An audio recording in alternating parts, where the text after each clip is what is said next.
Warning! This podcast contains bellfire.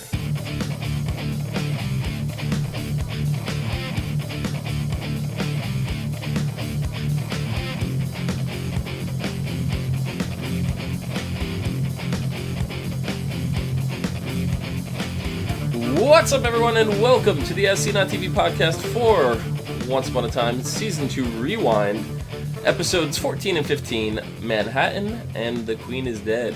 I'm your host, Dom. With me is Nikki and Rachel. Hello. Hello. Hey. Unfortunately, Jacob will not be joining us tonight. He got his wisdom teeth out today. So, speedy recovery to Mr. Jacob.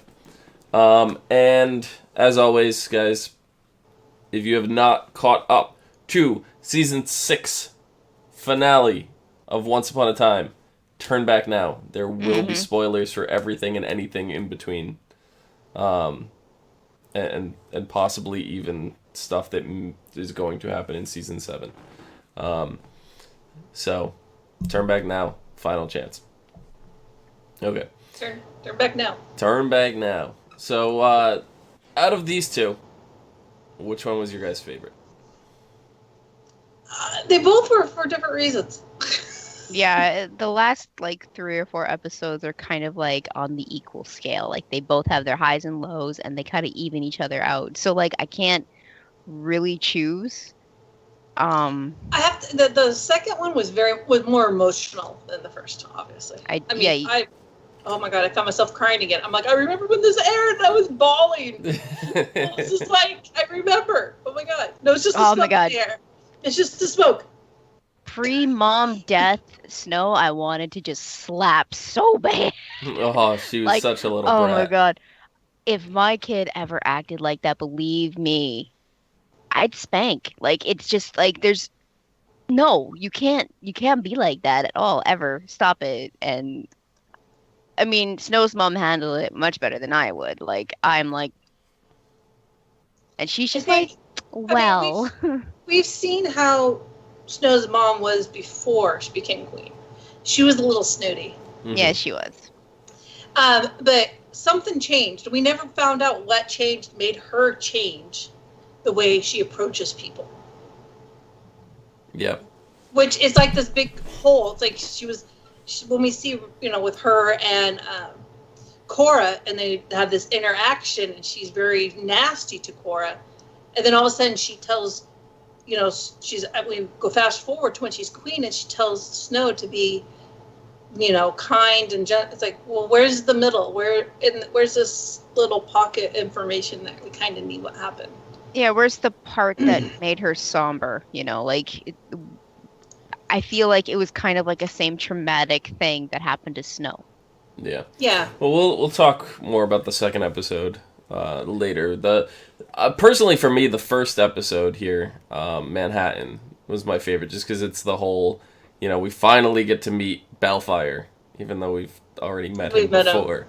And I wasn't too it was excited. just is that reveal and everything, and Henry's reaction, and it's just the I love the back and forth with Neil and Emma in front of Gold, and that realization moment for Gold. He's you two know each other, that's what did it for me this episode, and it was absolutely fantastic. So when Henry said, "I'm 11. Why is everyone yelling?" I'm I can see my child doing this. yeah, because the way he did it, it's just yeah, any kid just doing that. Why is everyone yelling? Yeah. But with this episode, the Manhattan specifically was a Rumpelstiltskin-centric episode. We got flashbacks. We got to see back when Mila actually still loved Rumpel. And God, that go on. And then Rumpel got drafted for the Ogre War. And they set up that his father was a coward. And even that Mila didn't even want him to go in the first place. Yeah. But she did say that she wanted him to fight honorably. Even though she didn't want him to go. Okay, she only told him to fight honorably after he insisted on going. She didn't want him to go. If he would have told her... He got drafted. He didn't have a choice. No, he signed up for it. No. it was a draft. He got a letter he held up that said drafted. Oh, well. Anyways, if he would have said, I'm pretty sure he could have got out of it. If he would have told her, no, okay, fine. If you don't want me to go, I won't go. She would have been fine with it. With the conversation that he initially had with her, it did seem pretty optional the way he was speaking. Like he didn't have to go, but he was really excited to go because he needed to prove himself, kind of thing. But yeah, it did say he was drafted, but like I don't know, the conversation just seemed really wonky. It was an option, like it was an option for him not to go.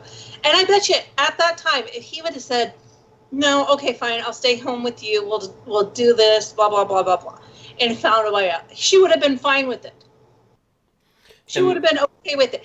But the fact that she flip-flopped like this and it's like all of a sudden her total character changed. Well, the total character changed after 9 months. You know, it wasn't just like... It was hormones. You know, it wasn't an instant thing, you know. It seemed like it to us because it was one scene and then the next. I know, but I'm just saying... And then even after that, when she left him, I never loved you. I didn't. She kept on bringing this up. It's like, you didn't even want him to go in the first place, bitch. You know, come on now. I know. Seriously. And then he comes back to you, and you're like, you should have died there. Well, when we see Rumpel in the battlefield, right? When we first see him there, before he meets the seer and everything, he looks fairly confident. You know, he's in good spirits and everything. And I'm wondering if at this moment that this is where he would have become the hero that we know he was meant to be before the strings of fate were cut. You know, from his mother. So, because he was a knight and all this stuff, and we've seen this even in the Camelot side flash ways of the other book and stuff like that. But this is when he became a knight, you know? Like, yeah. So I'm curious if this is where the savior timeline kind of, like, changed for him. See, this is what it is, and, like, a lot of shows that do have people that can see into the future, they tell you something, that what they say isn't literal. It can mean something like, you know, he said, "Bay, you know, your son will lose his father." She didn't say you will die. Yeah, she said your actions on the battlefield tomorrow will cause your son to will leave your son fatherless. Yeah. And so it's like not you. It's like it's a puzzle. You have to figure it out. And he interpreted it as death. That's definitely not what she was meaning by it. And the more, you know, even though I knew it was coming, I said yeah, whatever. But even the first time through, I was very paying close attention, you know, to her words. To the wording, yeah. And I was like, the more he stressed that he was going to die, the less I thought he was going to. So it's more of that, if you have knowledge of the future, can you change future events, or do your actions cement the future? You know, is basically what it comes down to. Is when they tell you your future, at that point, does it change because they know you'll end up doing something to make whatever they said come true? Does that make sense? Yeah. Like, by them telling you, it changed your future. Yeah. If you never talked to them, it would have went a different way. Unless you were meant to all along know your future, and therefore nothing technically ever changed. Yeah, it's a really sticky little Charlotte's Web there going on. Yeah, and you know, like I've said before many, many times, that is my favorite method of, like, time travel and stuff like that, and it works the same way with future knowledge. Is with time travel, you can argue the same thing, that all your actions that you do during time travel is only stuff that further leads for the future to happen that was inevitable to begin with. So, and it's funny that they kind of experiment with this, because that was kind of the whole premise of Lost. So it's interesting that, because with Lost we had the show, it was a man of science versus a man of faith, and you argued back and forth. And it seems like this episode in particular, but kind of a thing going over the entire series, is it's like destiny and fate versus chance and, stuff like that. And it really seems, it's like, can you control your destiny, Honestly, I think to a point you might be able to, but I think in the end, in the all grand scheme of things, what you were trying to avoid happening will end up happening. Or, things like that. And it's one of those things. It's like, no matter, the more he tried to go different paths, the more he got to that. I mean, I also feel that he was basically running away from a dragon. What I feel is that, like, in situations like that, like if you're in war and you get your future told, and it's as vague as it was, you're in a war, you're gonna think of the worst possible outcome, which is death. So I'm like, for Rumple to think that death was what was going to happen makes a lot of sense. Oh, it does, yes. And especially with that guy telling him, "Oh, this is the only way you get out is to get out alive." I'm like, dude, shut up. Just zip it. But like, as far as Mila goes, when he gets back and he's hobbling and he's like, "I'm back, I'm here, I can help take care of our child," and all that stuff, and she just like here, have your kid. I'm going to get water. Like, fuck you. Like, it was, in a way, because of the way things worked, is in that type of situation, like that timeline. I don't even know how to explain it. Like, just being in an enchanted forest and like the medieval kind of setting, honor is a big deal.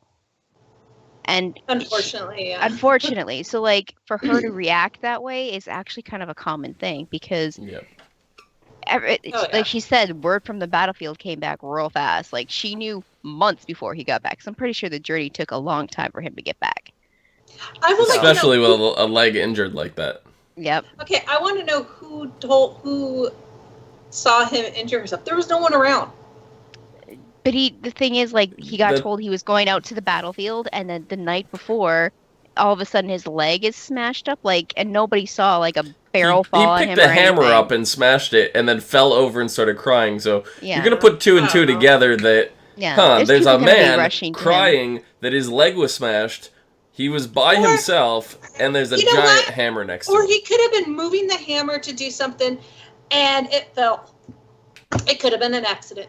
But they don't know. Yeah, but they're always going to think the worst. He stubbed his toe on it, guys. People are petty, and people are petty every day, and in every situation. Right now, back then, doesn't matter. And he was the lowest common denominator too. He spun cloth. That's what he was the lowest man on the totem pole. If somebody who feels like they need to talk down on somebody, they're gonna fucking do it, and they're gonna make sure that they have the loudest voice, and it's gonna get spread, and that's how this shit happens all the time.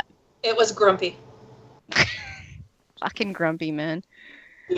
This was way before Nova and Grumpy, so yeah. It's still funny. Yeah. Nova and Dreamy, sorry. Dreamy.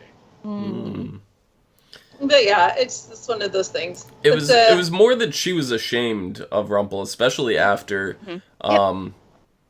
after knowing that his father was a coward, and that Rumple was doing everything to not be a coward, like his father.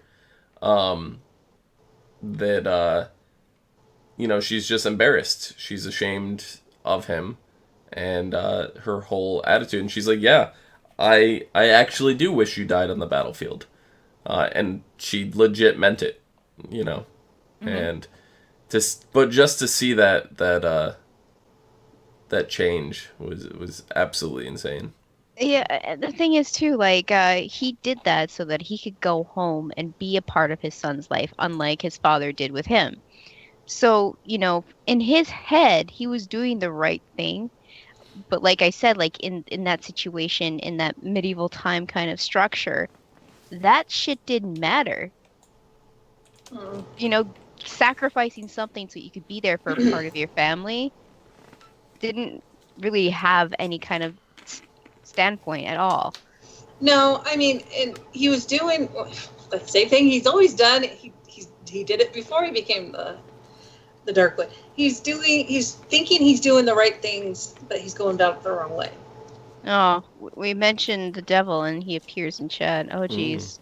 Yeah, but you know what I mean. He's hello, doing, Rumpelstiltskin. He's doing the right things or the wrong things for the right reason. I don't know. You know, it's one of those. The right things for the wrong reasons, or the wrong things for the right reasons? For the right reasons. Yeah, it's just one of those things. Like he did it so that because he thought he was going to die, he did it so his son would never not have a dad. Mm-hmm. Exactly. Which is a good reason to, but the way he got about doing it was not really the way you probably should have did it. Like Red Bandit says in chat, it's like what the Oracle said to Emma, you can change the path to the destination, but the destination will remain the same. Mm-hmm. Yes. So ultimately, Rumple ended up also, leaving Balefire without a father. And also with the Oracle and the Seer, the ending, what they tell you, like, okay, this is the ending point, but that can have like 5 different meanings and variations. You know what I mean? Yeah.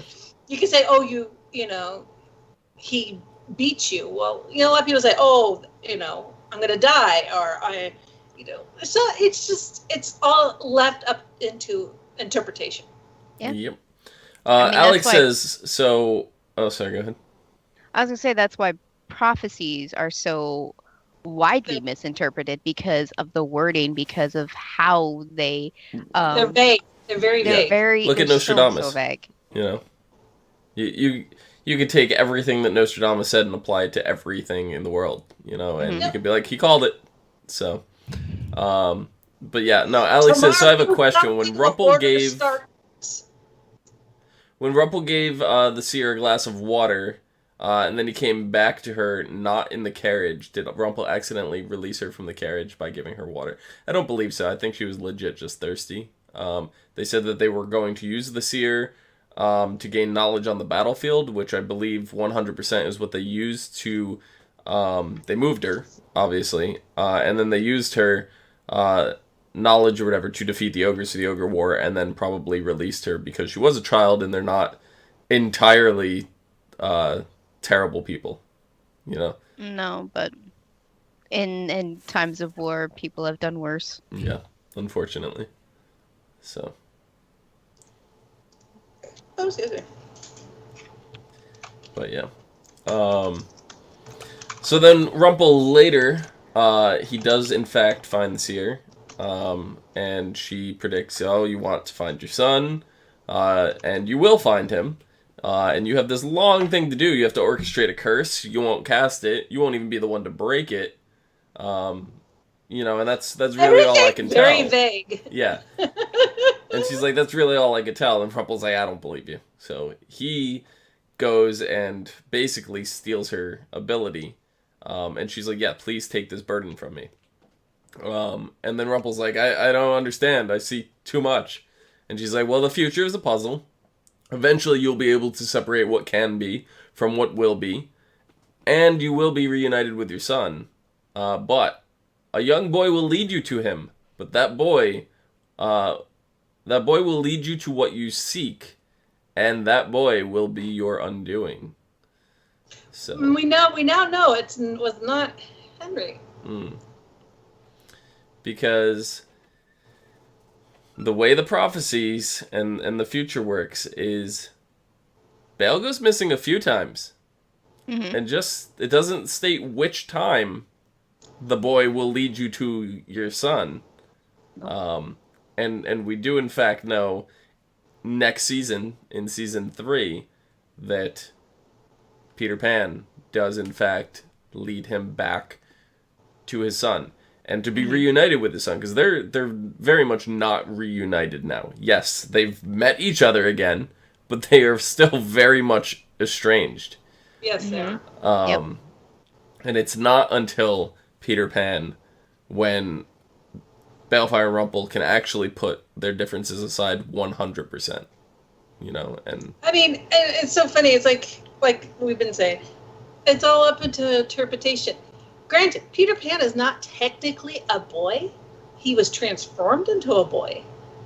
Yep. Technically, he's not a boy, but he is a boy-like figure. So, that goes with her interpretation. So And then you see Rumpel tell the dying seer, then I'll just have to kill him. And we cut immediately from that to a scene of Mr. Gold looking at Henry. So we're instantly, meant to think one thing, and I guarantee you that's what Gold is thinking in this scene too. Oh, yeah. You know what? I think everyone that watched it for the first time thought the same thing. Oh, they did that 100%. They made you think that. Yeah, it's definitely done on purpose. I love it, chat. We have them talking about Peter Pan, and the guy Rumpelstiltskin in chat is totally fulfilling, his character out, going, never mention that name again, dearie. I love it. I absolutely love it. So. But through this whole entire episode, it's just kind of funny, we got Rumpel going to Emma, and you guys know each other, and then Hook does that, and then Hook and Neil goes, "Oh, that's Hook," and she's like, "You guys know each other?" And this is like everyone's like, "You know each other? Yeah. You know how to sail a boat? What? What?" Like, I do why? I do love the fact that he did mention that he goes, "This wasn't the first world I came to, because if I did, I'd be over 100 years old." Yeah. Mm-hmm. Well, that's actually in the second episode, which we'll get to in a little bit. But Well, Rumpel did he shows up at Baelfire's apartment with Emma and Henry, right? Unexpectedly, Emma uses her expertise tracking skills to locate his apartment. All that, rings it as a UPS package, and he goes running. Right? Emma goes in pursuit, and Gold's like, "Look, this is your favor. This is what I brought you here for. Get him to talk to me." So she runs after him, stops him, realizes that it's Neil, right? Mm-hmm. And I was like, I remember the first time watching this, I was like, excuse me? Like, Baelfire is Neil? No. What? And then you start connecting the dots. Yeah. Mm-hmm. You start having that like, moment like what Charming did, and he's like, okay, so Rumpelstiltskin is Henry's grandfather. But you could have two, okay. So then that makes Henry's step great grandmother also his adoptive mother, and that's Regina, and it's Thanksgiving would be very complicated in our land. Yeah. So. You know what? Thanksgiving is complicated no matter what family you have. Right. That is true. That is true. But when he started, I was just like, this is so funny. I love when they do stuff like that, because it's like, as the watcher, you're starting to connect these things, but then when they actually say it out loud, you're like, okay, this is getting very no. Yeah. I think to Arkansas, but it's getting very Arkansas backwoods. Backwoods? Oh boy. You can start hearing banjos, and yeah. But I never really thought, Regina, I was like, oh wait, step great grandmother. I never put that connection together until this episode. I probably never actually would have made that connection if it wasn't for Charming spitting that out, because that's so out there, but it's true, it's just something I never personally would have picked up, because I try to avoid family tree. Like, that stuff gets really complicated, the basic of this guy's brothers, stuff like that, but when you start going into uncles and second cousins and stepchildren and step parents and step uncles, and I don't know, like, that's when things start getting weird. Yeah. Or when you have someone in your family that was married to one person, they got divorced, but then they marry a cousin, so it's like, so they're your uncle and your cousin at the same time. It's like, quit marrying inside the family. Find someone else. Please. Yeah. Things get really complicated, because it's a small world after all. But you need to get that shirt. But then, so Emma does go back to the bar with Baelfire, and Emma starts grilling him, and she lays into him. And, she's been waiting to do this for how long? So it's not like she was prepared to do it, but at the same time, she kind of was. But I'm very happy that she said what she wanted to say. Instead of beating around the bush like most of the characters, and she did. She was like, but I loved you, and she's like laying it all out on the table. And I'm just like, finally, just lay it all out there. There's no reason to hide. They'll find out anyways. But the thing is, like, after this episode, after she finally gets everything out on the table, it just seems like everything after this, there's always a hidden part of her that she's not telling people. And that's, like, it's so annoying for me because it's so hypocritical because she's telling other people that they shouldn't be lying, that they should be telling the truth. And then she's sitting there going, I have everything hidden in every little niche of my body.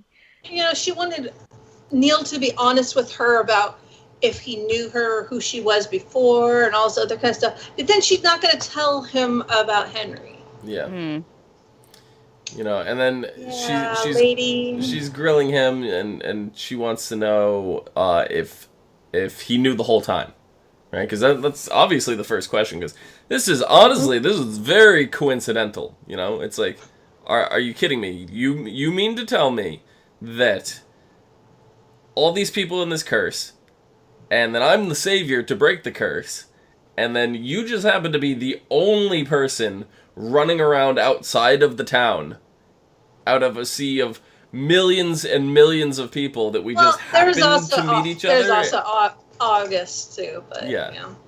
Well, August is a little selfish, and he was off doing but I'm just saying, he was also out from there, out running around. But I think it was just the three of them, really. But, he said that he didn't know. And he didn't know until August came. And we got to see that flashback, and we get to see, what was in the box and all that. Because I remember we were wondering, we kind of knew it was something that said that it was Balefire. We didn't remember if it was a storybook or if it was the typewriter or whatever. It made sense because the typewriter is what was in the box when the box was revealed in Storybrooke back in season 1. So it made sense that it was the typewriter with the piece of paper that said, I know you're Balefire. And then this is where they get into their discussion about chance versus fate. And when it's all said and done, Emma's still not happy with, the outcome. She rips off her keychain necklace thing that she's been carrying around. She puts it back, gives it back to him. And he kind of begs Emma to just let him escape. And I'm like, Emma's not going to do that. Are you kidding me? Like, Emma's going to carry out her end of the deal. She's going to do all that. But then he's like, you'll never have to see me again. And that's the game changer. That is the game changer. Because I'm sure everybody's had that ex that, they wish that they never had to have contact with ever again. But unfortunately we didn't have kids with them. Right. But unfortunately, they're popping up. And they're showing up, and you wish you could get away from them, but you can't. So I was like, all right, well, yeah, okay, I understand why she took that end of the deal, because she doesn't want to deal with this guy Neil now coming back to Storybrooke with them, and all this stuff, and make things even more complicated. Has she even told Henry that she was in jail? Because I don't think she has. I think everyone else knows about her story with Neil and her going to jail, but I don't think Henry knows. I think he knows. I think he knows as of now, like at the end of season 6. I think he's been informed, but like right at this point in season 2, he has no idea. Yeah. But during this, while this is all going on, Gold thanks Henry, for being the key to all this, and buys him a hot dog, and then when Gold wants to break into Balefire's apartment, later Henry plays lookout for him, so they're kind of having this little bonding moment even before they know that their grandson and grandfather. Yeah. Well, because we do know that Rumple has a soft spot for young boys, children. That sounds really bad. It does sound bad, but it's not because he's a pervert. It's because he was a father. Yeah. And he missed out on so much of exactly life. And so that itself like you said, is a bonding moment because you're Yeah. kind of like cops and robbers, those things like throwing a baseball. That for them was that kind of bonding moment. Yep. And then when they get into the apartment, like Gold can sense something's not up because Emma sees the dream catcher that was in their car, hung up on the window and various things like that. And he's like, there's something you're not telling me. They get into a big argument. Gold starts knocking shit over. That's when Balefire comes running in to break it up. And then... I want to know, how is putting Henry in the other room going to prevent him from hearing what the hell's going on? It's not. It's not, but I mean, seeing and hearing it's a little bit more effective. There's no door, though. It was just, why? Just go over there. Well, she told him to go into the bathroom. I'm sure the bathroom's got a door on it. Yeah. But still, oh my god, I was just like, It's more of not having to face looking at the kid during the argument, because you're going to have the argument no matter what, but it's easier to have the argument when you're not staring at your child, even if they could still hear the whole thing. But I usually have the argument with my child. Right.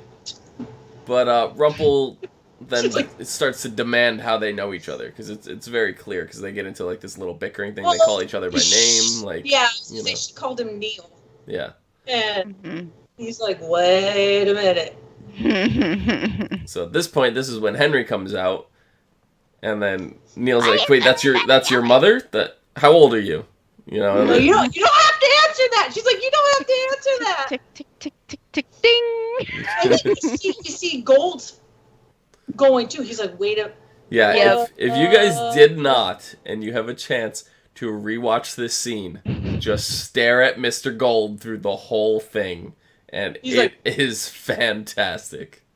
He's just like sitting there, like totally. I mean, I think this is like it's like the first time he's actually been dumbstruck. He's been caught off guard about something that he absolutely knew nothing about, and it was just hilarious watching his face. Like, whoa, like what's going on? So, I mean, Henry is a wild card in this whole storyline. Like, we know about the Savior, we know about all this stuff. We know that, Rumple has the Oracle powers, but Henry is that, unseen wild card. So anything leading up to Henry is also a wild card. Yeah, so, I don't think Gold even saw Henry in any of it.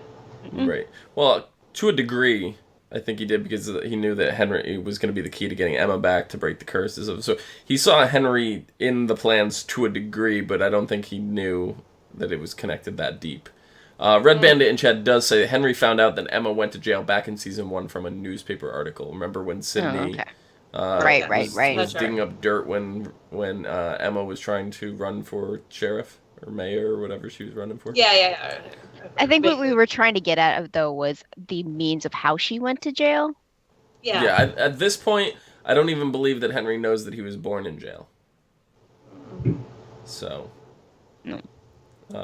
he doesn't know anything besides that she was in jail, and he doesn't know how everything before she got knocked up. He doesn't know. I think now he does, of course, but I said, I think leading into season 6 finale, I think he has been informed of all the details. Yeah, because he's an adult. Well, I know. I think Snow knows a lot. She just doesn't know his name, but she knows who he is, what happened, and how she got put in jail and stuff. I think she knows all the details about that. Yeah. So. But Henry here gets to meet his father for the first time. He's showing very much how upset he is to Emma for lying to him. He even goes as far as comparing Emma to Regina. And, unfortunately, yeah. It hits hard. You could see it in Emma's face. Because she's like, I'm not the evil queen. Like, why are you comparing me to the evil queen? But all in all, Henry just wants to meet his father. While this conversation's going on, Balefire and Rumple kind of have this little talk. And Rumple, he's not getting through to Balefire at all. Bal is just shutting him down. Rumple's still trying to use magic to make everything right. And it's definitely not what Balefire wants to hear. So... I do find it funny that Balefire, when she caught him the first time, he's like, oh crap, my father's here. I've been running from him for all my life, trying to get... I was like, know that he was going to come after you? If you've been running from him since you left, there must have been something in him that knew that he would come for him. Because why would you keep on running from something that was in, that you knew couldn't leave? I feel like that's revealed in next season. I'm They pretty sure do it is flashbacks as well. when he's on Neverland. Neverland. And I think it has to do a lot with Peter getting into Neil's ear. Yeah. Too. So I think there's a lot of that, and we know that Balefire spent a lot of time in Neverland and stuff like that. And we'll talk about that in a minute when we get to next episode, because we're just about done here with this one. We do get a scene though with Hook wanting to go find Rumple and kill him. And Cora reveals that it's probably best to find Rumple's dagger, which is hidden in Storybrooke. So Regina tries to get some information out of Belle. She doesn't know anything, so she puts Belle into a magically induced nap. I don't want to say coma, but a nap. Goes through her purse, finds a library card for a Dewey Decimal book number. And thinks that this map that they find in the location where this book was supposed to be is where the dagger is. So Hook helps them decipher the map, and it leads them out into the middle of the woods, and... She saw the double cross. Yeah, got double crossed. Hook gets left behind. Cora reveals, her plan is to kill all the heroes using Rumpelstiltskin so that Regina remains blameless in Henry's eyes. So, good plan for an evil villain, I guess, but... Not really. I mean, for Henry, he's a smart kid. He's going to know that Regina was working with his mother, and whether or not Cora did all the killing with Rumple, controlling him, Regina was still involved. So she's still a bad person. But now, they don't know this, but, she's got her plan is to use Rumple to kill everyone. That's his grandfather. Whether or not he likes her, he's him. We've seen how Henry is, how attached he gets really fast when he finds out someone is their family, part of their family. Yeah. And so he does get attached later on. He does. He really gets close to even Rumple. He works in Rumple's shop at one point, And teach me, so Grandpa. So she's going to use his grandfather. Yeah. No, they don't know nothing. 100%. So the next episode, The Queen is Dead. We get it's Snow's birthday, right? She gets a gift left on her door. It's her mother's crown. Note from her servant Joanna, which we'll talk about in a little bit. That she found her mother's crown, which got passed down to her. It was found in Gold's shop.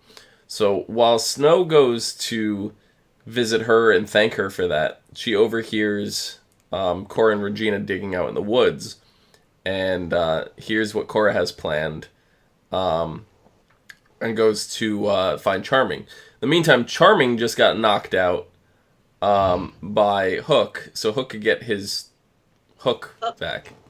Mm-hmm. And she comes running in. She's like, "Are you okay? This is I found this out. This is what we have planned. We have to plant doubt in Regina. That's the only way she's gonna believe us over her mother. Because she's got mommy issues. So if we plant doubt, it's gonna work. Just a little bit. Oh, a little bit, guys. You're under exaggerating. Just a little bit. So they go looking for the dagger. They try to recruit Blue to get the dagger first. And then they finally get a phone call, and because of the events that are going on in New York, Rumple reveals where his dagger is.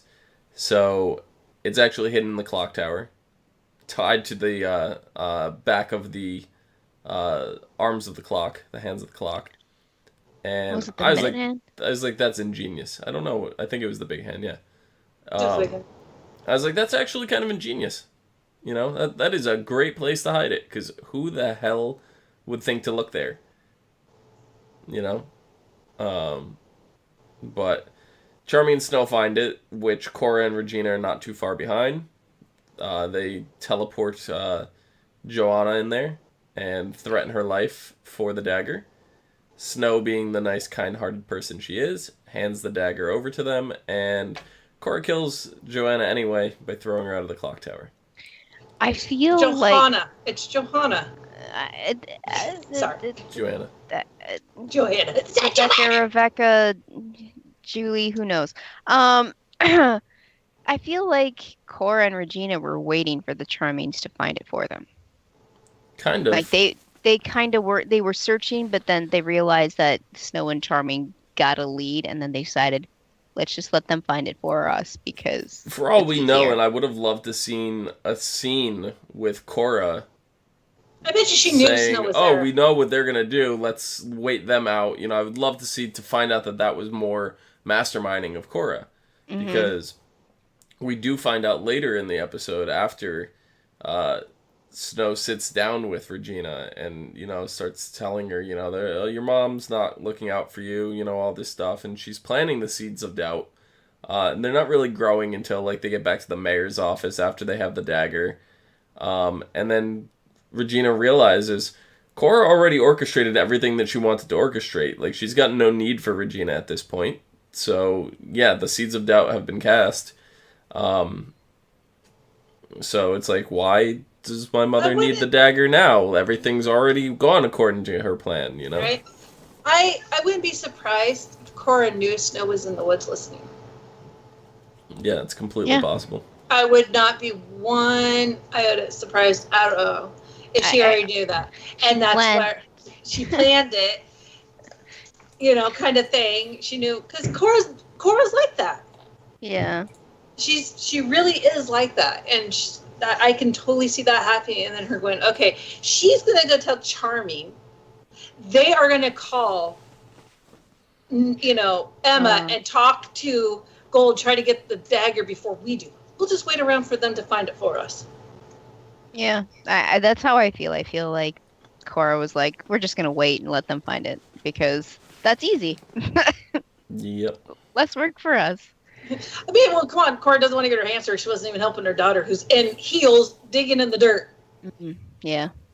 When she could have just went like this and popped the dirt out of the fucking hole. Like, come on, I don't Cora. think. Well, Cora could have. Yeah, Cora. Regina doesn't have full faculty of her powers yet. No. Yeah. So. But she could have just rose whatever she was looking at out of the ground. Like, come on. Well, you know, it's after all this, and Snow starts putting doubt in herself, and she's like, "Look, I don't know if we're supposed to continue to expect people to change, or if I have to change. I'm gonna kill Cora."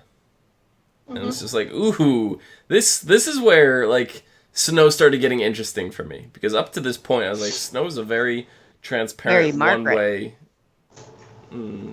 Still she has her memories back. She's still Snow. Yeah, I know, but like, I don't call her Eminem anymore. Not yet, anyways. No. Yeah, I don't know. It's just, they're just, yeah. It's just everything is like.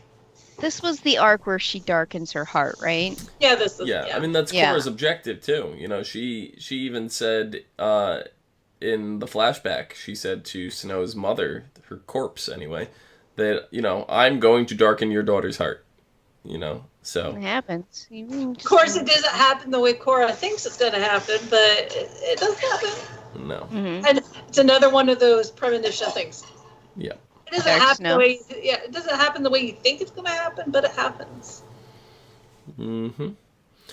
Yep. And then, since we're on the subject of Joanna, really quick, this is a good time to bring up the Lost references. There are only 2 of them, one per episode. The return address for Joanna on the back of the envelope was 42 Langdon Street, 42, one of the Lost numbers.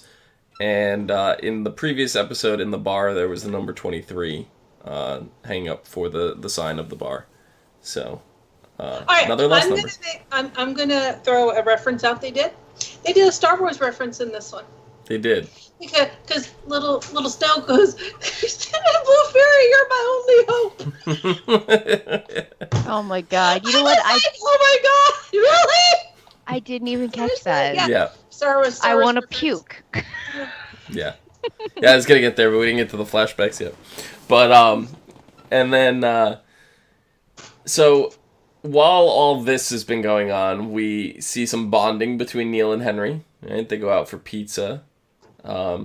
Which, funny enough, the pizza shop that they went to in New York is a real pizza shop. It's not like they covered up the sign and made a fake name. Like, it's a legit pizza shop in New York. So yeah, I think Cleo at one time, it was either this. I think it was this show. They were in New York, and she was like, "Yeah, I know where that is. I know where that is. I know." yeah, it's on Worcester Street, but it the place is more of a like. It's not somewhere where you'd go, like, hang out with friends. It's more of, like, a dark, intimate kind of setting. It's, like, a romantic, kind of environment.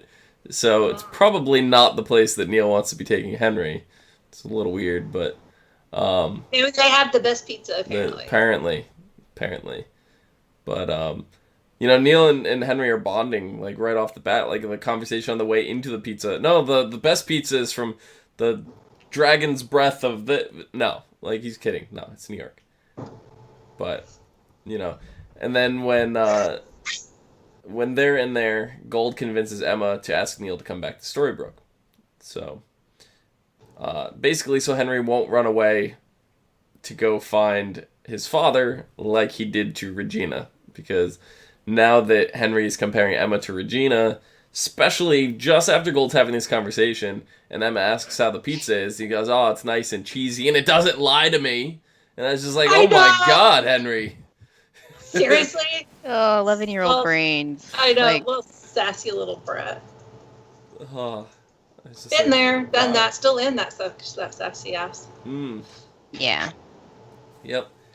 So they plan to go to the museum for some more father-son bonding. But they have to stop back at the apartment and grab Henry's camera. In the meantime, Hook comes running out of nowhere and stabs Rumple right in the chest with what I believe is Dreamshade poison, because they're talking about, how there's poison, there's no cure in this realm, etc., etc., etc. So, and we know... he said it was Hook's blending. It was Hook's special blend. Right, and we know Hook is very yeah. intimate with Nightshade poison. We even later find out that it's the Lost Boys use it on arrows and stuff later because Charming gets hit with it and can't leave. Is it just me, Neverland or did Hook look like he stuck his hook in Jell-O? Pudding, maybe? No, we pulled it out. It was just like this clear red, looked like Jell-O. Oh. On his hook, I'm like... Maybe. It did look odd, but I wasn't really... Well, the pus and oozing wound from Rumple looked like pudding. But yeah, that looked like... So it was a dessert. They were using a lot of Jell-O brand products for wounds this episode. I guess so. But it's also revealed here that Bellfire indeed knows Hook. We don't really know too much about it. It is mentioned that, this wasn't my first land, that I've been in. Very much alluding to the fact that he's been to Neverland, which we do know now after seeing season 3. He did, in fact, go to Neverland first. This is why he is not hundreds of years old, as he explains to Emma. This is also why he knows how to sail a ship. And this is... But I do love the flashbacks of him and Hook when they do the Neverland arc. I do love the flashbacks of Hook taking him under his wing and teaching him all this kind of stuff. Finding out that he's Rumple's son. And that, crap, hits the anchor on that one. Yeah. The thing that really, because unless I go back and watch season 3 myself after we do this, we don't have a rewind for this because we've already covered it. So either I go back and watch our old podcast, or I go back and watch season 3. I don't know. Maybe I'll do both. But I need to see that arc again because it is very, very foggy. I mean, I you don't say want to watch certain her things. I'm like, podcast. I'd be like, oh my god, why was I wearing that? Why did I say that? What was I thinking? what's wrong with my eyebrows? Yeah, right. I can't believe I went on camera with my hair like that. Yeah. Yeah. My hair was Yeah. much longer. Oh my back god, then. I sound like that. My hair was much longer back then. Oh, Down yeah. to here. You were like It was like Shaggy from shaky. Scooby Doo. Yeah, it was Yeah. really. Yeah, it got to the point where it was as long as Mr. Gold's in this episode. Yeah. And we kept telling you to get a haircut, but you know, the more we tell you to do something, the least you do it. Yep, that's exactly it. Yep. Yeah. So, yeah, so we learned a lot there, and then Balefire's like, yeah, I could sail the ship, we gotta get him back to the Enchanted Fort, I mean, not the Enchanted Fort, we gotta get him back to Storybrooke where there's magic, and, you know, because otherwise he's out in the real world, he's gonna die. So, there's no cure to the poison, they can't even bring him to, you know, a New York hospital, it's not gonna help him. Nope. So, he's just oozing pudding forever and ever and ever. And this is where they start pushing the Dark Candle storyline because it, you know, gives a life for taking a life. This Yeah. is where Well, people started coming up with 'cause- shady blue. Well, it wasn't even blue in the first place. Right. Well, because so we had Snow here, and we mentioned before, you know, Snow is a little bit of a brat here. This is where she kind of learned how to be kind, because you know the whole incident with Joanna and the crown, and the mother. You know, it makes it seem like Joanna's the one getting punished and yelled at, and she's like, "No, I was talking to Snow," and I was like, "Good for you." Good for you, Eva. Good for you. So, you know, shortly after Snow's mother gets sick, she's coughing up blood. And I'm sitting here going, I don't remember why she got sick in the first place. And then, you know, it was revealed that Cora did, in fact, poison her. So, during this time, Snow's looking for every way and any way to help her mother out. So she goes seeking out Blue. So when Blue finds her, you know, not the other way around, and she offers to give her some kind of dark magic to save her mother. It's a candle that will trade one life for the life of another in order to save the first life. So Snow reveals this to her mother and said that she could not do it.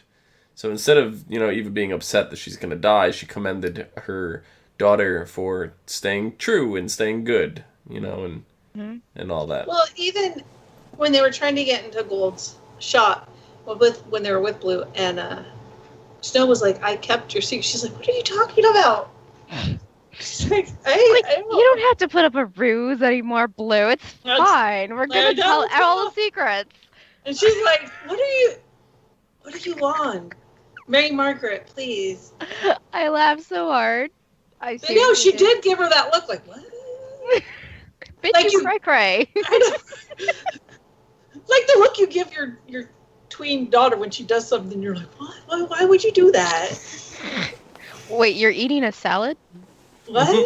You're going to bed when I tell you to? Wait, you're going to bed without me telling you to? I know, right? Yeah. That's more shocking. Yes. Yeah, no, she was. I can't remember if they actually. She actually tells Blue that interaction happened or not. I can't remember. She It could kind be of did. general knowledge. We got a bit of it this episode where she started to talk about it, but we're going to later. It is going to get revealed, and then I can't remember, so it's like glad we're doing and then the it. candle inevitably gets used. I don't remember who it saves, but it kills Cora. But I don't remember who the candle was being used to save. I don't remember that in particular, but I'm sure we'll find out because I'm pretty sure it's this season. I don't think. It is this season, definitely. So Did Cora? Because I remember they put Cora's heart back, and then they tricked Regina into killing Cora. That's what I remember, and Regina was devastated, and you know that they tricked. no, her she like had her that. heart, and Cora was like, "You were nothing." Shove it up your butt, Cora. Yeah. So, you know, and then Eva dies on Snow's birthday, and you know that sucks. So that's why, you know, Snow didn't want to celebrate her birthday at the beginning of the episode. So I just love the fact that Charming's in the kitchen making breakfast. He had like French toast, pancakes. He's always making pancakes. But And never forever bacon. pancakes. No, I never seen bacon. Never Why? bacon. Why does he have against bacon? It's not breakfast unless there's bacon.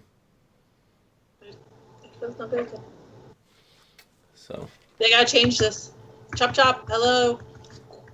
Once I time, want bacon writers, now. bacon. I know I want bacon too. Yeah. But, yeah. Alex wants to know, does anyone know where the candle came from? Like, what stories, if any, does it have a history? I wasn't able to locate anything on it.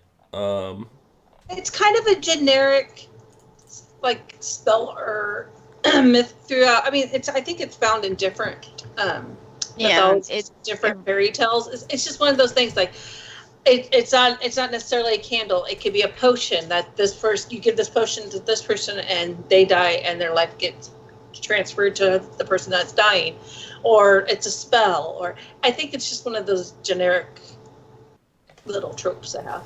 Yeah, and it's kind of, it goes with the saying anyway, you know, don't burn a candle at both ends. You know, that's kind of a famous saying, so, you know, I think that's kind of where they got the idea for it.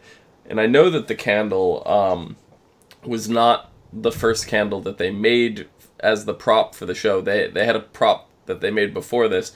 And I remember because this was on the bonus features of the Season 2 DVD, if I remember correctly. I don't remember if it was that or an interview I read. But the first design, the first one, looked so, like, intricate, and it basically ended up looking like a pastry. So they had to change the design of the candle and make it look a little more crude, too. But yeah. Oh, so Red Band is saying the candle saves Rumpel. That makes sense. That's the magic. It that saves they him used to from save the him. poison. Yeah. Yeah. So. Makes sense. Yep. Yep.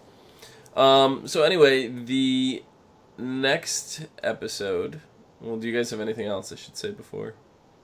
Not really, no. I think we covered almost every angle because it gets to that point where we either go on tangents or we actually start making fun of things. Mm-hmm. So I think that's This episode was one of the most, I think, tear-jerker, feely-jerker ones that they made. I mean, there have been a couple other ones, but this one, you really feel, because at the beginning, you're starting to relate to these characters in the second season. You're starting to, that sounds funny, you're starting to have feelings for them. And you could feel it, and so you could feel the whole loss and stuff. So I was like, I remember the first time I watched this, I was bawling my butt out. I was just crying. And then this one, I'm like, I'm not crying. I don't know who said it in chat, but I completely agree that the actress who plays Snow, the young actress, Red Bandit. Red Bandit, sells it completely. Oh, I know. Like, She's amazing. So, I mean, that had a lot to do with it. I think we said that in season 3 when we first started doing this. We were like, she is an amazing actress. And she pulls, and it's like almost like Mary, it's almost like the actress, but little, you know, so it's like she looks like her enough that you can totally pull it off. Yeah, Bailey Madison. Yeah, she's fantastic. Yeah, I just can't ever not see the mom, because the mom was in a soap opera. She was in All My Children, and that's who I see her in. Okay. So she's a soap opera actress, so I just see her as that. Yep. But she has amazing blue eyes. So the next 2 episodes we're going to cover next week. Episode 16 is The Miller's Daughter. This is where we get Cora's backstory. And, okay, Alex, I guess, mentioned it too, but I know Red Bandit was one of the first to mention Bailey. I just scrolled up through the chats. But yeah, so both of them. But yeah, Bailey's fantastic. Anyway, so The Miller's Daughter, which is Cora's story, and I don't remember all of this episode, but I believe there's not too much in terms of Storybrooke. I don't remember. There is Storybrooke, I know that much, but I don't think we get too much on the Neil and all that. That's saved for the episode after, which is called Welcome to Storybrooke. And that is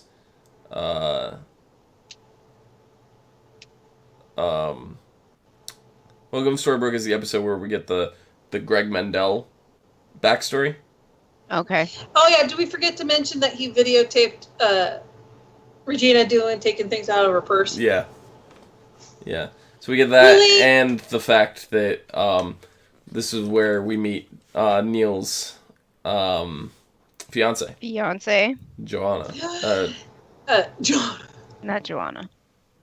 Yes. Tamara? Tamara. We'll just call her bitch. Yeah, 'cause that's what she is. Yeah. I'm pretty sure it's Tamara or Tamara or whatever. It's a T name. Yeah. Yeah. I want to say Tyra, but it's No, not that. No, Not it's that. not just Tyra like- Banks.